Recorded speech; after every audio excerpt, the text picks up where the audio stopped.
رزق ختم کرنے والے 3 بڑے گناہ۔ ایک صحابی حضرت علی رضی اللہ تعالی عنہ کے پاس حاضر ہوئے اور کہنے لگے، اے داماد رسول، اگر کوئی غریب سے بے پناہ دولت مند ہونا چاہے تو وہ کیا کرے؟ حضرت سیدنا علی رضی اللہ تعالی عنہ نے فرمایا، غریب سے امیر ہونے کے لیے 5 اعمال چھوڑ دینے چاہیے۔ نمبر 1، اگر کوئی عورت تم کو بسم اللہ الرحمن الرحیم۔ ایک دفعہ حضرت سیدنا مولا علی کی بارگاہ میں ایک شخص حاضر ہوا اور کہنے لگا، اے علی، دنیا میں کچھ لوگ ایسے بھی ہیں جو امیر خاندان میں پیدا ہوئے، لیکن جب وہ فوت ہوئے تو اس وقت وہ غریب تھے، لیکن ان سے کبھی بھی رزق ختم نہ ہوا۔ لیکن اس کے ساتھ ساتھ دنیا میں ایسے لوگ بھی پائے جاتے ہیں جو چند عرصے کے لیے امیر ہوتے ہیں، لیکن وہ بعد میں پھر سے غریب ہوتے ہیں، رزق ان لوگوں سے چھین لیا جاتا ہے۔ اس شخص نے پوچھا، یا علی، وہ کون سے ایسے گناہ ہیں جو رزق میں کمی لاتے ہیں اور رزق کو ختم کر دیتے ہیں؟ حضرت سیدنا علی نے فرمایا،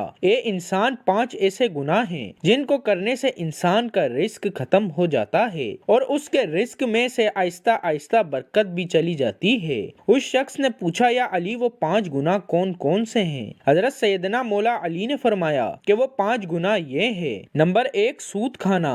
رسول اللہ صلی اللہ علیہ وآلہ وسلم کے پاس حضرت جبرائیل علیہ السلام اللہ کا حکم لے کر پیش ہوئے اور حضرت جبرائیل نے فرمایا، اے اللہ کے نبی، جو لوگ سود کا کاروبار کرتے ہیں اور سود پر چیزیں لیتے یا دیتے ہیں، ان لوگوں کو روز محشر اس طرح اٹھایا جائے گا کہ ان کے چہرے مسخ کر دیے جائیں گے۔ ایک بار رسول کریم لوگوں میں خطاب فرما رہے تھے کہ آپ صلی اللہ علیہ وآلہ وسلم نے فرمایا، لوگوں، تم میں سے کون ہے جو اپنی ماں کے ساتھ زنا کرنا پسند کرتا ہے؟ لوگوں نے جواب دیا، یا رسول اللہ صلی اللہ علیہ وآلہ وسلم، نہیں، ہم کو ایسے گناہ سے سخت نفرت ہے۔ تو رسول کریم نے فرمایا، اتنا گناہ ماں کے ساتھ زنا کرنے کا نہیں جتنا گناہ سود کا کاروبار کرنے والے کو ملتا ہے، جو سود کا مال لیتا ہے اور دوسرے کو منافع دیتا ہے۔ رزق کے کم ہونے اور رزق کو ختم کرنے کی اصل وجہ سود ہے۔ حضرت شیخ سعدی فرماتے ہیں کہ ایک بار میں ایک نیا مکان خریدنا چاہتا تھا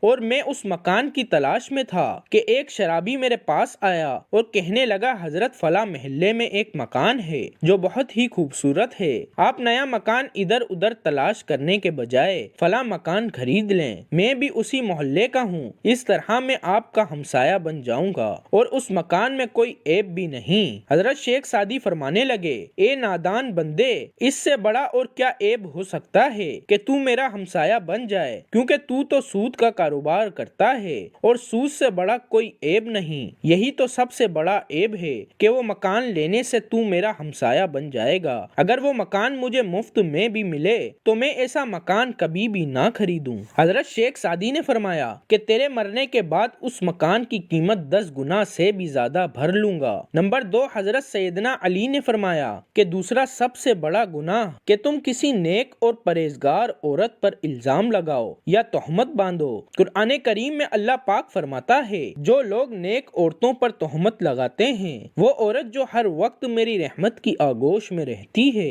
جن پر ہر گھڑی میری رحمت کی بارش برستی ہے، وہ نماز ادا کرتی ہیں، با پردہ رہتی ہیں اور متقی ہیں۔ جو لوگ ایسی عورتوں پر تہمت لگاتے ہیں، مجھے قسم ہے اپنی ذات کی، میں اس وقت تک ان لوگوں کو معاف نہیں کروں گا جب تک وہ نیک عورتیں ان کو معاف نہ کریں جن پر انہوں نے تہمت باندھی۔ جس طرح ماں اپنی اولاد کے خلاف ایک لفظ بھی سننا پسند نہیں کرتی، اسی طرح اللہ پاک اپنے نیک بندوں کے خلاف کوئی بھی لفظ سننا پسند نہیں کرتا۔ حضرت عیسیٰ علیہ السلام کے پاس ایک بوڑھی عورت آئی، اس نے کہا، اے عیسیٰ، میرے شوہر 30 سال پہلے فوت ہو چکے ہیں، میں ان سے بہت محبت کرتی تھی، اب ہر روز میرا شوہر میرے خواب میں آتا ہے اور میرے خواب میں آ کے مجھے کہتا ہے کہ میری قبر پر آ کر میری قبر کو کھود کر دیکھو۔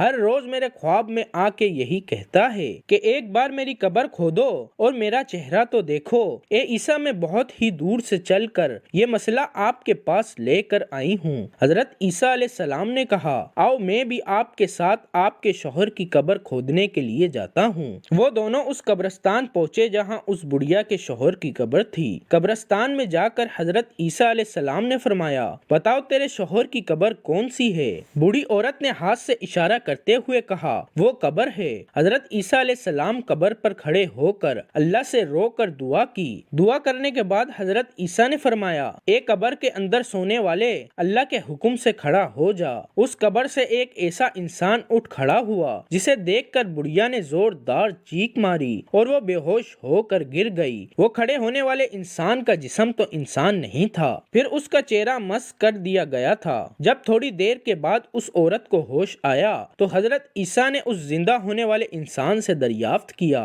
تو نے دنیا میں کون سا ایسا گناہ کیا تھا کہ جس کام کے بدلے تجھ کو اتنی بڑی سزا کا سامنا کرنا پڑا؟ اس نے جواب دیا، اے اللہ کے نبی، مجھ سے ایک گناہ ہو گیا تھا جس وجہ سے میرا چہرہ بگاڑ دیا گیا۔ حضرت عیسیٰ نے پوچھا، کون سا ایسا گناہ تھا کہ جس سے یہ تیرا حال ہوا؟ اس قبر سے کھڑے ہونے والے انسان نے کہا، میں نیک اور پرہیزگار عورتوں پر تہمت لگا کر ان کا استعمال کیا کرتا تھا جس کی وجہ سے مجھے سزا بھگتنا پڑی۔ روز محشر بھی میں ان لوگوں کے ساتھ ہی اٹھایا جاؤں گا جن کے چہرے مکس شدہ ہوں گے۔ نمبر 3، حضرت سیدنا مولا علی نے فرمایا کہ اللہ تعالیٰ کو کسی کا شریک ٹھہرانا بہت بڑا گناہ ہے۔ اللہ کے ساتھ کسی کو شریک مت ٹھہراؤ، شرک مت کرو۔ روز محشر ہر گناہ اللہ معاف کر سکتا ہے، لیکن اس کے گناہ چاہے آسمان و زمین میں موجود ہر چیزوں سے بھی زیادہ ہو۔ اگر اللہ اس انسان کو چاہے تو معاف کر دے گا، لیکن شرک کرنے والے کو کبھی معافی نہیں ملے گی۔ کافر لوگوں کی کبھی بخشش نہیں ہوگی۔ نمبر 4، حضرت سیدنا علی نے فرمایا کہ چوتھا گناہ کسی پر جادو کرنا ہے۔